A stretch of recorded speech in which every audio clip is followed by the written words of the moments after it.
give you some organizing tips as to how I organize our food. So this is our kitchen. I love how the marble top is color white para mas madali mo makita kung madumi ba siya or malinis na ba siya. And the kitchens should be the cleanest part of our house dahil dito natin piniprepare ang ating food, diba?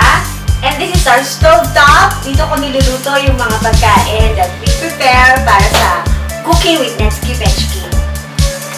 And this is our labahan. Medyo maliit lang siya, kaya kailangan maglaba ng medyo madalas, like every other day. Otherwise, matatambakan and then hindi na magkakasya sa sampayan.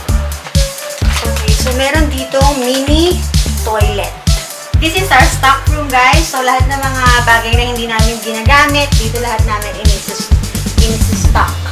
So lahat ng mga Christmas decors, mga blankets na hindi nagagamit, mga things na hindi naman pala natin ginagamit, lahat dito namin nilalagay. And this is our dining room. And just opposite the dining room, on that side, on this side, we have a big shelf. Okay, so this is where I keep my books and other stuff. Ayan. So maraming pang storage dito sa ilalim. And on top, ayan, ito yung mga binili ko sa Daiso. If you remember my Daiso haul, they're here. So this is our living room. This is where we relax and then watch Netflix after dinner. So, dito chill lang kami.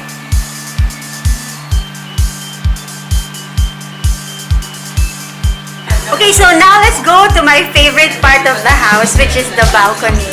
So, this is our balcony. Masarap dito mag-breakfast, especially pag weekend. Tapos, early in the morning, aabangan ko yung sunrise while reading a book and having my coffee. And this is the view from our balcony. And every night or kahit na daytime, masarap tumambay dito, mag-inom, magkape, magkwentuhan.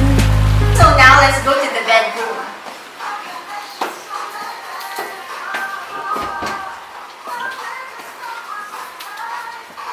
Okay. So this is the boys' bedroom. Ever since my youngest has been wanting to have a bunk bed.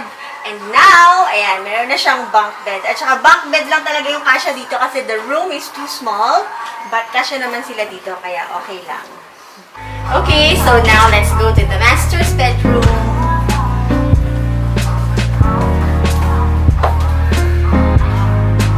Okay, so here we just have the bed, and then there's a TV on the side, and we have two side tables, and that's it.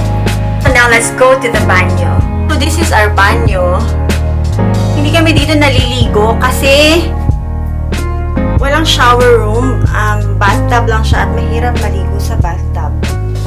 So on this side, I have this bench, small bench where I put some of my abodes and towels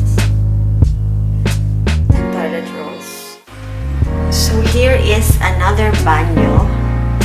This is where we shower already dahil dito meron ng maayos na shower room.